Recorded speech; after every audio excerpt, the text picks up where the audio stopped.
this way, look this way, carry himself this way. Just think back in your mind, and you can see how J. Edgar Hoover getting in front of a congressional committee and mouthing the words that James Comey mouthed. So if you're right that Comey is motivated by his grandiose sense of himself, yes, then he's now a free agent. He can say whatever he wants. His contract's been terminated. He's giving a speech apparently tonight in Los Angeles, and if he does, we'll take it live, of course. What do you expect him to say about this? It's hard to tell because he is so self-centered and so full of himself that God only knows what he's going to say. If he were smart, which I'm not sure he is, he would disappear for a while, but I'm not sure he has it in him. What he may do is make common cause with the Democrats and try to save his reputation, whatever that is, by making common cause with that and saying he should not have been fired. How he will be able to do that is, to me, I have no idea. Well, it seems that would be an odd posture to take, since Democrats have said since the day it happened that his statement about Hillary Clinton was both unfair and hurt her chances at election, both of which strike me as likely true. How can they join in common cause with him at this point? Because Democrats can do anything. They are not bound by principle, as they say in the business. If you cannot rely on them to think about principle. For them, this is about an advantage. This is about taking advantage of a situation. And more important than anything else, it is important to resist the president, tear him down, and criticize him for this decision. You know, it's what you say about Democrats is true. If it weren't for double standards, they'd have no standards at all. So this is going to breathe new life into the Russia conspiracy. Oh, among Democrats, it will clearly make them enthralled with the idea that the president has done something untoward here to protect himself. I wonder why the president didn't fire this guy day one. I wondered that myself, but you know, I think the president was feeling the joy and the thrill of being the president of the United States and was magnanimous and thought maybe there was a chance to save this man. But on the road to Damascus, Comey killed himself. Joe DeGenova, thanks for joining us tonight. You bet. Well, a bunch of Democrats have been quick to condemn Comey's firing despite his role in Hillary Clinton's misfortunes. Just last year, days before the presidential vote, Comey sent a letter to Congress announcing that, quote, in connection with an unrelated case, the FBI has learned of the existence of emails that appear to be pertinent to the investigation into Hillary Clinton's email server. Although the FBI cannot assess whether or not this material may be significant, and I cannot predict how long it will take us to complete this additional work, I believe it is important to update your committees about our efforts. Zach Kansas is a Democratic strategist and former advisor to the DNC, and he joins us tonight. Zach, I was not a Hillary voter, as you know. Yes. But I thought, and I said so at the time on TV, that was one of the most unfair things I've ever seen in public life. To accuse someone of misdoing non-specifically prevents that person from responding. And that's exactly what he did to Hillary Clinton. With that in mind, why in the world would you support him continuing as FBI director? No, look, I am not going to sit here and defend James Comey or his actions, but I don't know how you can sit there and defend the timing of this announcement. The fact that it's happening 2 days before James Comey testifies before the Senate Intelligence Committee, the fact that it happened 6 days after Sean Spicer was asked whether the president has confidence in James Comey, and he said yes, that it happened several months after Donald Trump blew James Comey a kiss in the Oval Office. That it happened several months after he says, and I quote, I was not his fan, but I'll tell you what he did, he brought back his reputation. He brought it back. The day that James question. How can I don't have to defend it, actually, because I don't work for the White House. That's the beauty of this job. I don't know what led to this. We don't know the whole story yet. I do know, and I've thought for a long time, that he was unsuited to be the director of the FBI, that he had too much power, and that he wielded it in an irresponsible way. And so as an American citizen, I'm happy that he's not running the FBI. Why wouldn't you be happy about that? I'm certainly not going to disagree with you that James Comey abused his power. However, the timing of this announcement right now is incredibly suspect, and I'm not the only one who well, of course, agrees with that. There are tons of conspiracies. There's a whole channel based on this conspiracy. Republican Senator John McCain just released a statement saying that he's concerned about it. Republican Congressman Justin Amash just came out and said that he's concerned about it and is calling for an independent investigation. Senator Richard Burr, the head of the Senate Intelligence Committee, the Republican head of there, he just said he's concerned about the timing of this. I have no doubt everything you said is true. This is not about Democrats saying this. This is about Republicans and Democrats coming together and saying this stinks. But also at some point, isn't it about the rest of us, the 330 million people who live in this country and who want to make certain that the chief investigator of the most powerful law enforcement agency in the world is sane, sober, predictable, responsible, isn't doing weird things, isn't misusing his power. I and so agree. shouldn't our first concern be, is this guy a good FBI director? Demonstrably not. Why wasn't this the concern of Donald Trump during the transition? I can't why speak wasn't for this Trump. the concern of All I Donald can do Trump is during celebrate January? something good happening. Why is it happening now? Why is it happening today? Why aren't they waiting? There is actively an Inspector General investigation that is going on right now into James Comey's conduct. Why aren't they waiting for the results of that? Why is it happening today, 2 days before he goes and speaks before the Senate Intelligence Committee? Why is that? Can you answer the timing of that? As I said, I have no knowledge of any of that. It's not my job to answer those But you're questions. sitting here and you're defending this decision by this White House. No. I'm not defending it. I'm applauding it because clearly this guy was not suited to run the FBI. And I don't think that every decision ought to be filtered through the lens of partisan politics. Some things are more important. Like the guy who has this much power ought to be a trustworthy person. I agree. And he's clearly not. I agree, but that's why Democrats and Republicans are now condemning this White House for this clear abuse of power. No, they're not. Yes, they are. I've just named 3 of them, and that's just because I was on the Uber ride over here. That's all I could find. But there are going to be more that are coming out tonight. Look, trust me.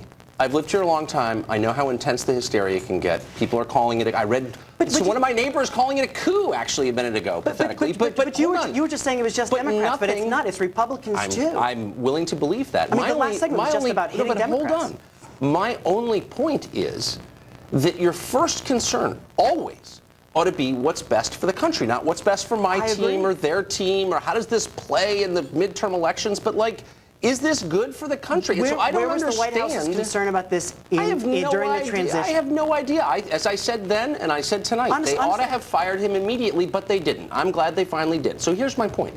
Are you going to say, man, I wish they hadn't fired Jim Comey? Is that your position?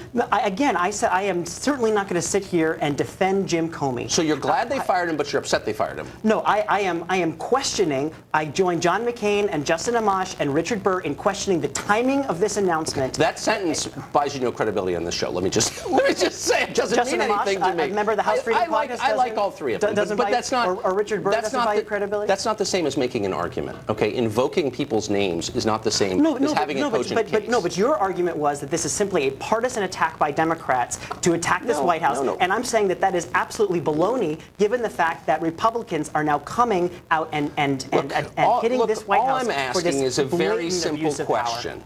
Are you glad he got fired or not? Should he be running the FBI or not? It's really simple. I have been very vocal in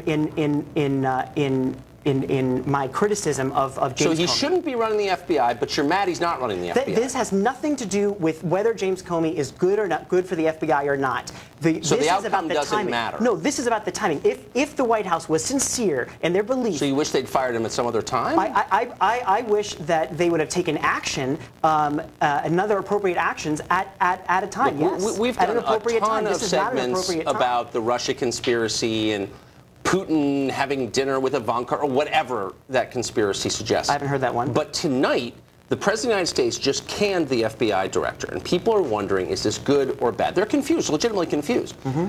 And so I'm just trying to get the perspective of a former DNC spokesman. When I ask you, do you think Jim Comey should still be running the FBI or not? It's a really simple question. I am not a fan of Jim Comey. Okay, you're glad he's fired. But this move by the White House was to try to kill the Russia investigation, nothing more. I guess why I was so looking forward to seeing you tonight is because a lot of our viewers don't live in Washington, and they don't understand the way people here think. They don't understand that it's possible to be happy that a person got fired, but simultaneously mad about it. Because they're kind of logical, normal people. They don't have reactions like that. So I wanted to see yours. I don't know how you could defend the timing of this announcement. It's clearly part of a cover-up.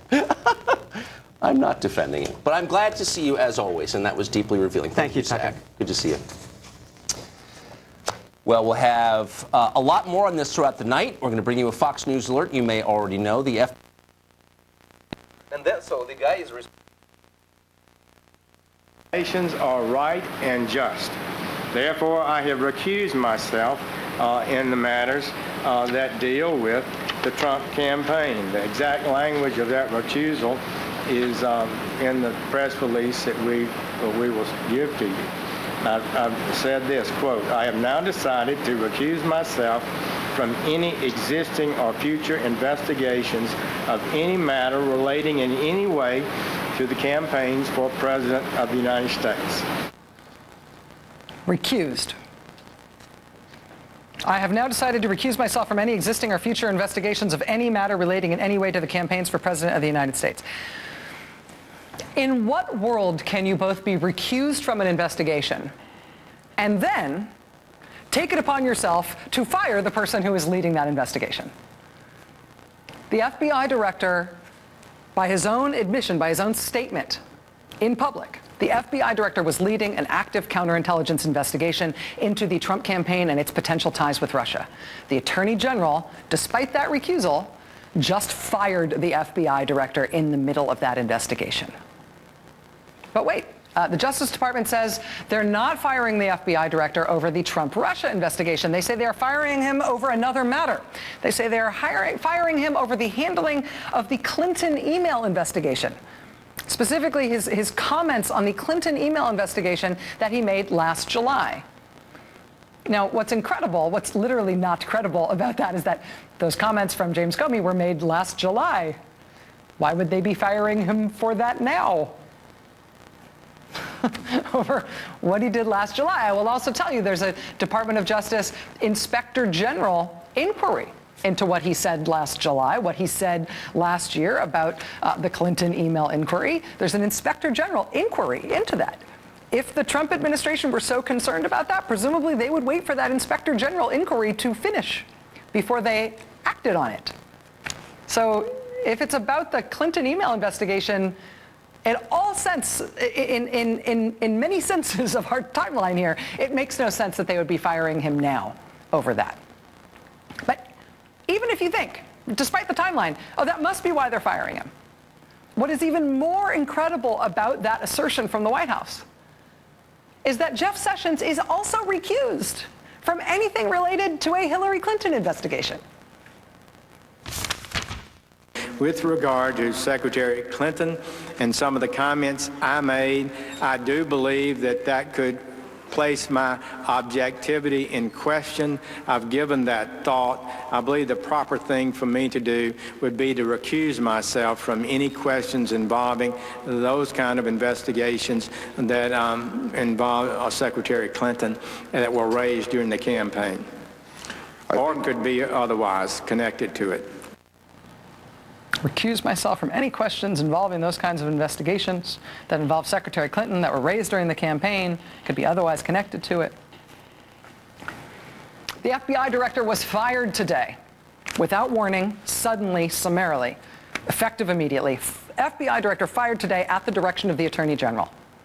The White House says it's over a matter related to Hillary Clinton that was raised during the campaign. The Attorney General is recused from matters related to Hillary Clinton that were raised in the campaign.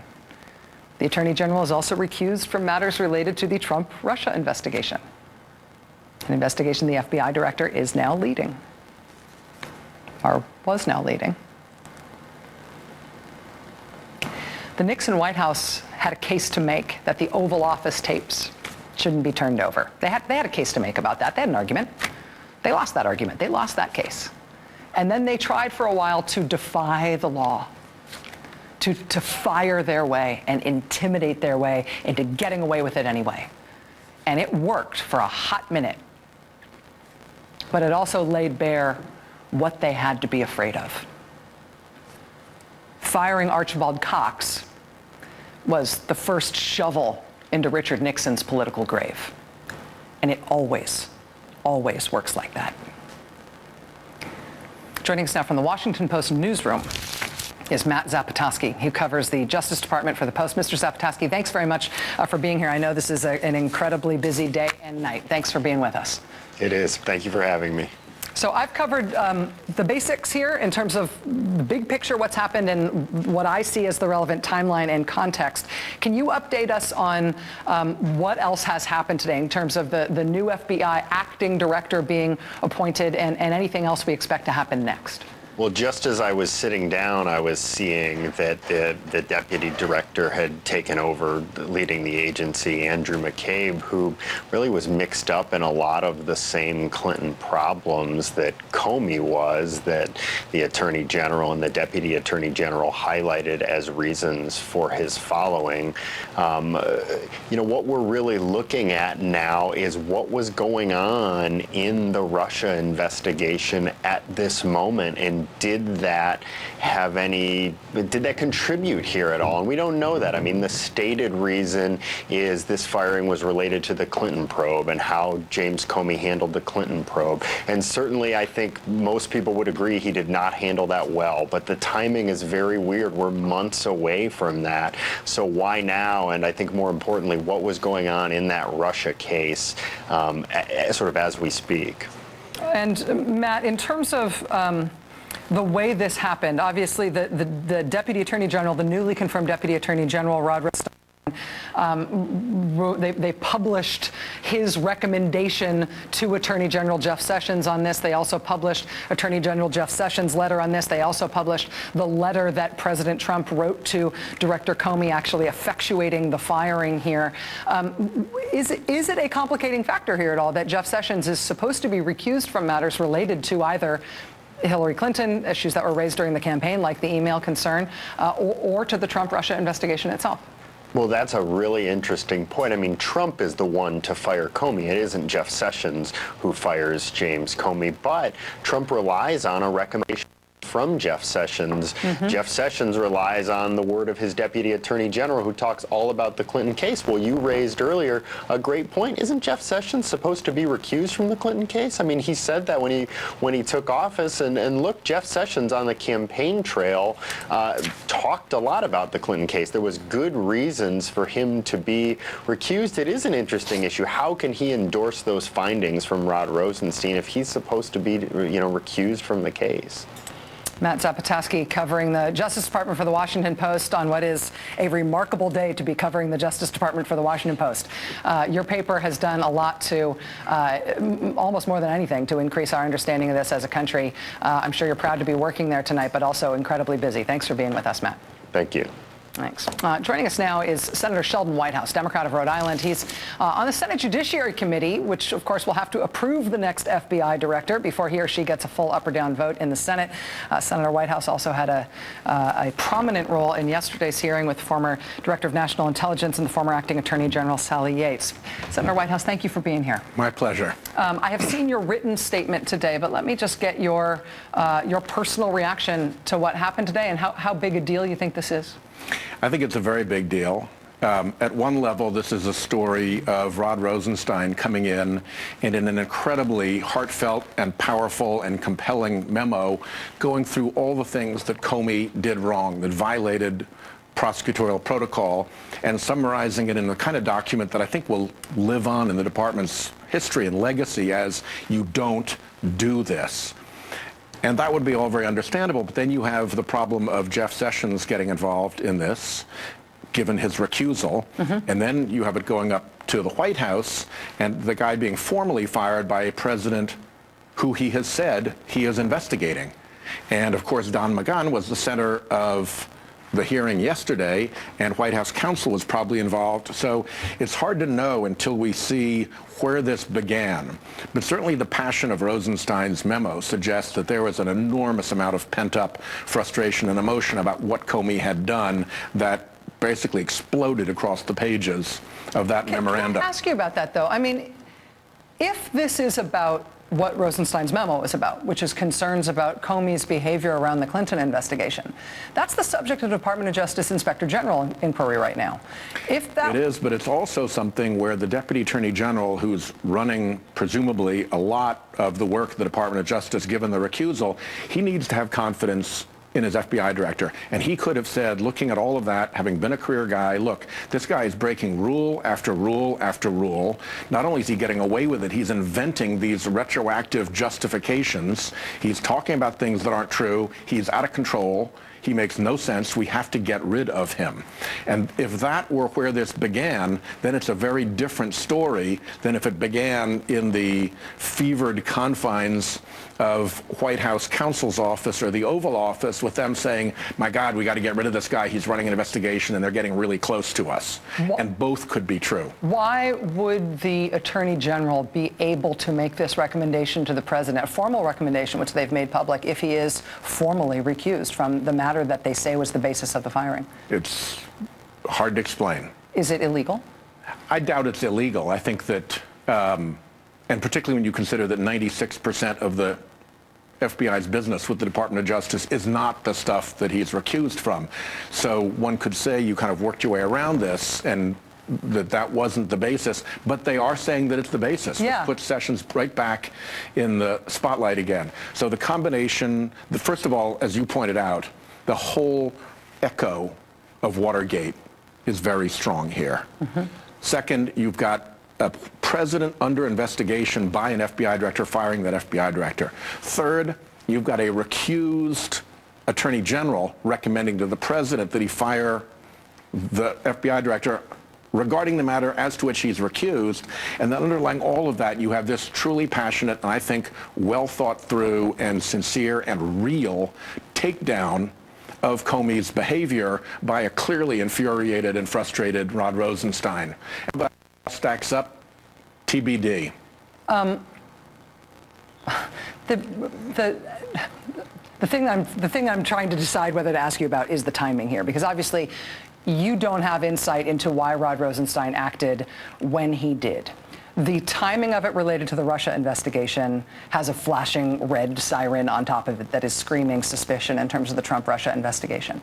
If this was driven by those things that he put in his memo, if it was driven by the handling of the Clinton investigation, what explains them doing it today? Especially given that they know that we'd all see the connections to all the Russia stuff. Yeah, I don't know. That Inspector General hasn't been there long. So he comes in, he takes a little bit of time to sort out what's going on. He's furious. He's building up. It could have been that the straw that broke the camel's back was Comey's testimony and the public disclosure that he had testified falsely to Congress, and God knows what the conversation was between Rosenstein and Comey about how the department was going to clean that up. But whatever happened in that exchange might very well have been the straw that broke the camel's back. But in addition to the top-down story of potential suspects and targets of an FBI investigation involved in getting rid of the director and a recused attorney general getting involved in the matter from which he's recused, don't forget this underlying piece, which is that in some respects, at long last, the department has said something honest and true about all of Comey's misbehavior through all of this. Whether or not it's true about why they fired him. Yes, but clearly that was piled up. I mean, that is a venting of emotion out of Rosenstein. That's a vindication of the department's values against their abuses through this whole process. Deputy Director McCabe has now been named the acting director of the FBI. Part of the reason that he has been in the news in the Trump era is because of that strange circumstance we had where the White House contacted the head of the Intelligence Committee in the House and the head of the Intelligence Committee in the Senate, both of whom are ostensibly leading investigations into the Trump-Russia connection, and told them to call reporters on the White House's behalf to quash a story that said there had been contacts that were under investigation between Trump campaign officials and Russian officials. The person from the FBI who the White House credited for that, credited basically with the impetus for those calls, was Deputy Director McCabe. Should he be recused from Trump-Russia investigations because he has already been involved in the White House doing public relations work, essentially, with members of Congress and with the press on that subject? I'd want to know more before I made that call, but it's certainly not a good sign. I think the only good sign in all of this is the department, through Rod Rosenstein, going back to its basic principles and saying, look, we do not divulge derogatory investigative information about people we haven't charged. And then we do not go up to Congress and talk about that derogatory investigative information. And then we do not tell Congress that we've reopened investigations adding more derogatory investigative information about somebody still not charged, that is prosecution and investigation 101. And Comey's repeated violation of that and his repeated refusals to come clean and these wild assertions of trying to justify what he did, I think that was sending off a lot of real alarms all through the department, and this at least sets that part right. While raising lots of other questions. While raising so many other questions. Senator Whitehouse, do you expect that we'll see more investigation follow-up to what we saw from the hearing yesterday with Yates and Clapper? Obviously, a lot of questions there raised that couldn't be answered in open session. Absolutely. Lindsay and I are sitting down very shortly to plot next steps. Tell him I said hi. Ask him if he'd like to be on the Rachel Maddow Show. I will do so. Thank you, sir. Thank you for having me on. All right, we're going to bring into the conversation now Congressman Elijah Cummings, who is the top Democrat on the House Oversight and Government Reform Committee. Congressman Cummings, thank you very much for being with us on short notice tonight. Really appreciate you joining us. Glad to be with you, Rachel. Let me get your reaction to this news that the White House has fired the FBI director tonight on the recommendation of Attorney General Jeff Sessions. Rachel, I was shocked, but not really surprised. After hearing Sally Yates yesterday, and by the way, that's the epitome of a public servant, a person that I know well, phenomenal integrity, to come forth and say the things that she said. It is interesting that today, now we move to this subject. I thought she laid out a very clear case. And I got to tell you, Rachel, the timing is interesting. It seems as soon as there is a situation where there is some negative evidence coming forward with regard to the president, suddenly there is what I call a hocus pocus move. We then move to another subject. And this one is without a doubt not only explosive, but I think it also goes to the heart of our democracy. Congressman Cummings, you have been very outspoken about the fact that the White House refused to hand over any documents, even a single page of documentation related to Mike Flynn's vetting to be National Security Advisor and his tenure as National Security Advisor after your committee, you and Congressman Chaffetz, asked them for information about Flynn's tenure and his vetting, his security clearance application process. What's the status of that now? Chairman Chaffetz, I had asked him, first of all, Rachel, we have still not gotten one single syllable from the White House. That's very unusual, particularly when you have a bipartisan request. And I'd asked Chairman Chaffetz about now subpoenaing those records, and he has basically said he would not do that. And that leads me to another point, Rachel. President Trump, there is absolutely no accountability with regard to this president.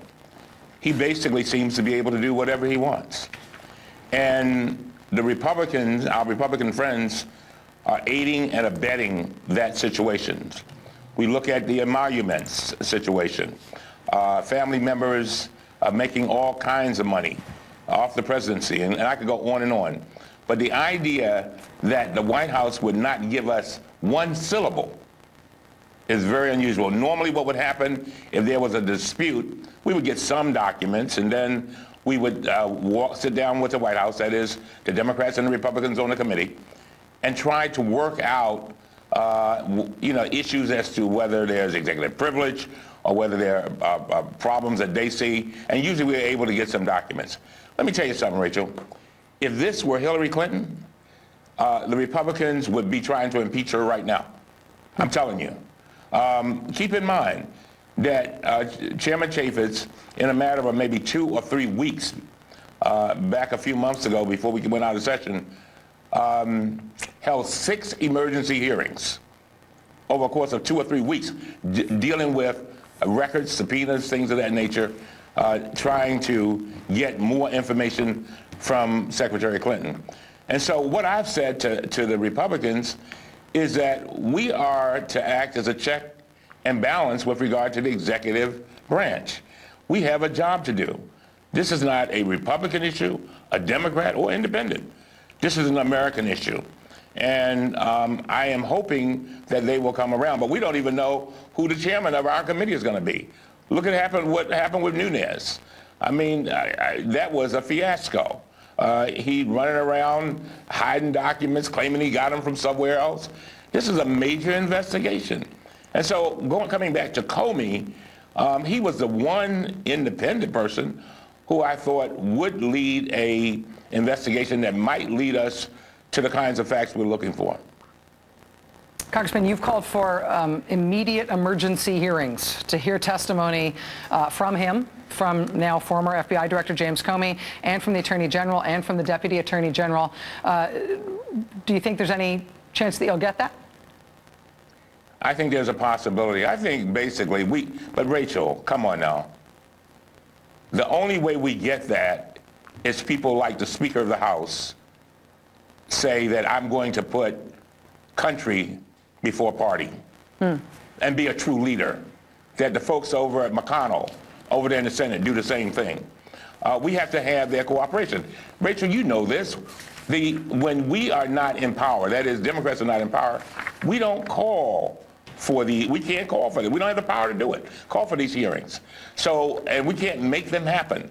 But if the Republicans would stop circling the wagon around this president and circle the wagon around the United States of America so that we can preserve our democracy, so that generations yet unborn might experience what I experienced as a young man coming up, that is a true democracy, then that'll happen. But until then, until they move off of that plateau that they seem to be on, not wanting to look into this and kind of backing off whenever we seem to be getting close and new evidence come forward, it'll never happen.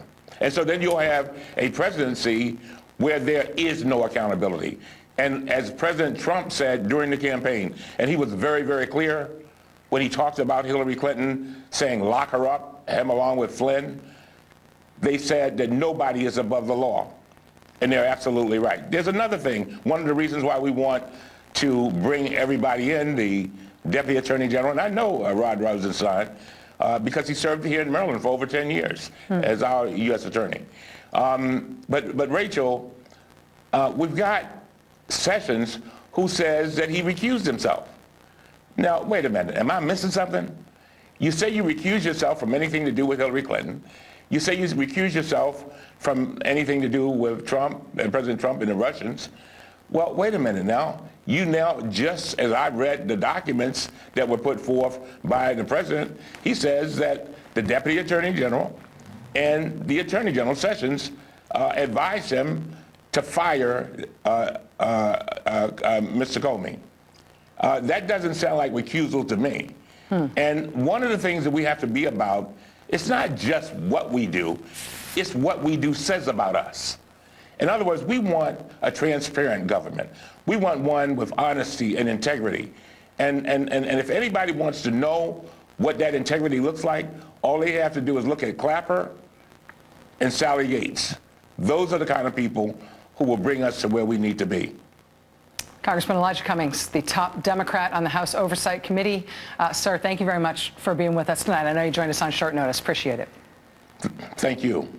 I want to bring into the conversation now NBC presidential historian Michael Beschloss. Michael, it's great to have you here. Good to see you, Rachel. Whenever I talk about Watergate or anything like that, I get my Michael Beschloss phone dialing hand starts just acting on its own. For me, obviously, I'm trying to find historical context here that helps me understand the magnitude of what this means. We only have one previous example of an FBI director being fired. Under very different circumstances, William Sessions fired by President Clinton essentially over minor abuse of office claims. The more salient precedent to me seems like, because of the active counterintelligence investigation into this president, seems to me like Archibald Cox, who was the special prosecutor at Watergate. Is that how you are thinking about it? Does that seem apt to you? Yes, if you and I were talking back in October of 1973 on the evening that Nixon fired Archibald Cox, I would have said what I would say tonight, that one of the cardinal principles of American democracy is no American is above the law, and that principle has been jeopardized tonight. Same thing in October of 1973. Cox was conducting an investigation of Nixon with Watergate. He was pressing for the Watergate tapes that Nixon had made that ultimately showed his guilt.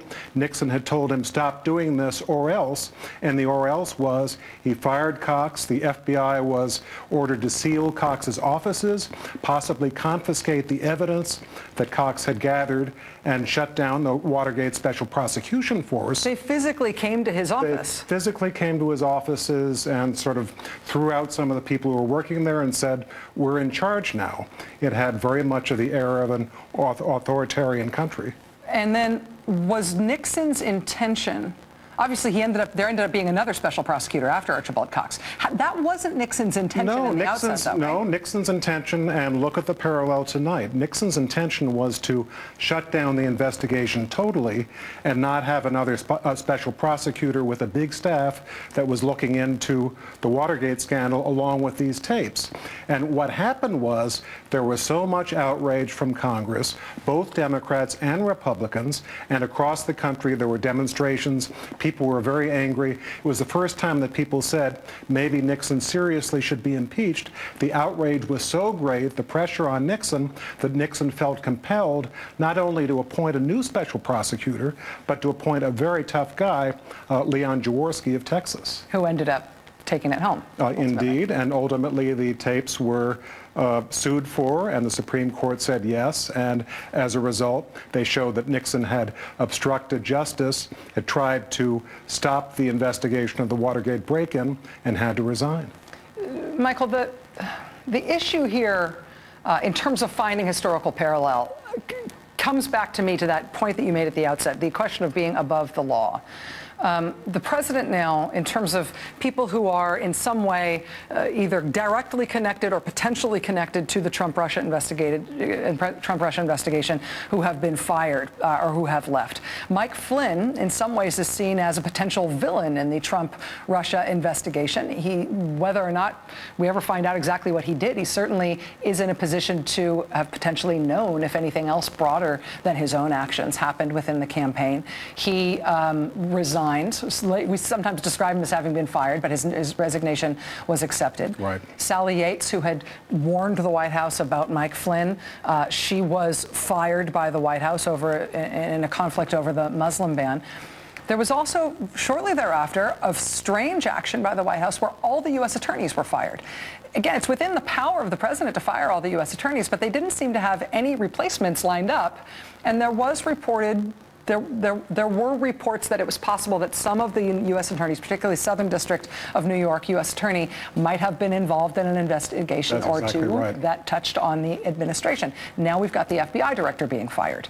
That sort of a pattern, we describe that as a Nixonian pattern. Right.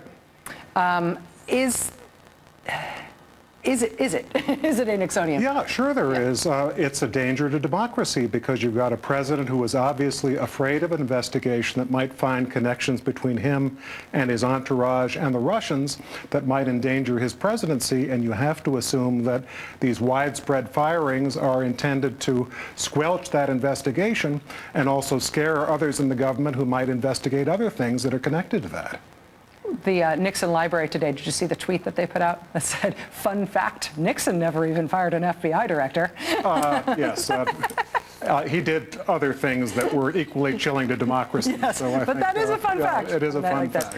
Michael Beschloss, thank you, my friend. Thanks for keeping your sense of humor. I'm not sure we all have it tonight. It's gallows humor at this point. It is gallows humor. Yeah, it is. Joining us now is Tom Brokaw, who's NBC News special correspondent, longtime anchor, of course, of NBC Nightly News, White House correspondent during the Watergate scandal. Mr. Brokaw, it's an honor to have you with us tonight. Thank you for being here. Thank you, Rachel. It's good to be here. I rarely disagree with my very close friend, Michael Beschloss, but to some degree, I do tonight. I think that the Saturday Night Massacre was an entirely different dimension. We were very deep into Watergate at that point, and it was a summary firing by the President of the United States, who was under investigation. In this case, as we've been hearing during the course of this day, and Director Comey had a lot of self-inflicted wounds, and so they used that as a cover from the White House to go after him. And as you said quite correctly, Attorney General Sessions put his name on that, even though he'd recused himself from it. Nonetheless, Comey had made a number of mistakes right up to the last 24 hours or so before we got to this place. So the one thing I learned during Watergate, everybody take a deep breath. Let's deal with the facts as we know them and go from day to day to day and see how they stack up. The thing that I thought was most interesting in the president's letter to Comey today was this line: while I greatly appreciate you informing me on 3 separate occasions that I am not under investigation, and then nonetheless, I'd like to get rid of you. He was plainly trying to make his case before the public, which had nothing to do with why he was firing Comey, according to the outline. So it's very much on his mind. It's a very complex situation, as these almost always are, Rachel. And Tom, to that point, obviously that jumped out of the letter just as a strange thing you wouldn't expect to see in a letter like that. Also, a very blunt assertion by the president, given the fact that the FBI director has said in an open session of the House Intelligence Committee that there is an active counterintelligence investigation that includes the question of whether or not Trump's campaign cooperated with Russia in their attack on the United States. Do you think the president is trying to imply that that investigation is closed, or that is he trying to draw a distinction between an investigation into his campaign versus him personally?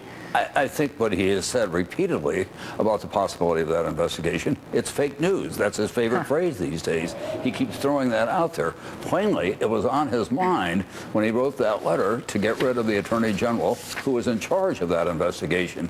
And this is not unusual if you've known Donald Trump and how he operates, as most of us in New York have over the years. He has his own sphere of reality, as it were. He always has a way of defending or defining what he was doing that may not have anything to do with the facts at all. And so we're seeing that here again tonight. But again, the important thing is, brick by brick, let's see where this leads us, and then act on that. That's the important thing. There are a lot of troubling aspects tonight for the administration. It is a continuation of the chaos from the first day that he took the oath of office. And then tonight, the Republican head of the Senate Intelligence Committee said he found this very unsettling, this firing of the Attorney General during these circumstances. These are bricks that are beginning to stack up, Rachel. NBC special correspondent Tom Brokaw. Tom, thank you so much for being with us on this historic night. I really appreciate you being here, sir. Always a pleasure, Rachel. Thank you. All right, joining us now is Matthew Miller. He's former Department of Justice spokesman under Attorney General Eric Holder. Mr. Miller, thanks for being with us. Appreciate it. Of course. What was your reaction to this today? I will preface it by saying, as soon as we heard that this news was breaking, before it was actually confirmed by the White House, we started calling people who we know who'd been senior officials, senior Justice Department officials in previous administrations, anybody who had been sort of at ranking, that kind of ranking member of national security establishment to contact this. And so because we were calling so early, we were breaking the news to a lot of people by making our booking calls. And 201, everybody was shocked to the point of disturbed. Nobody said, oh, I knew it was coming, or oh, of course, or it happened today. Everybody seemed absolutely floored by it. That was our experience as a show in the moment. What was your experience? It was the exact same. I found out from a booker, and I was immediately on the phone with Justice Department colleagues, former colleagues of mine, who were all astonished. I mean, I think this is a crisis for the country, but it is a tragedy for the Department of Justice. If you look at Rod Rosenstein's letter, his memo, everything he laid out is right about Jim Comey. Jim Comey did violate a number of department rules, but there is one fundamental rule at the Department of Justice that is more important than any other, and that is the independence of the Department of Justice and the FBI to conduct investigations free from political interference. Free from political interference from the White House, from Congress, from anyone.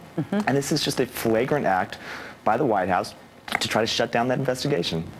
In terms of the Attorney General's role here, that is, obviously we've got this memo from the Deputy Attorney General, from Rod Rosenstein. We've got the letter from the President asserting that he's not under investigation. Yeah. But in between there, we've got the Attorney General writing to the President, making this recommendation, the President saying he is firing the FBI Director on the recommendation of the Of logic and politics, it just for a lot less with the Bring Your Own Phone activation. Circuit intentionally decapitated the FBI because he doesn't like what they're doing with the investigation about Hillary Clinton and the emails, he should be recused in either case. Are we just putting too much emphasis on the word recused? Does it not really mean anything? No, it's supposed to mean something. The entire process is a farce. Both of those memos are a farce. Look at the dates of the memos, both dated today. Let me tell you, the way the Department of Justice works, it's deliberate, it's slow. If this was Rod Rosenstein's idea, he would have worked on this memo, he would have sent it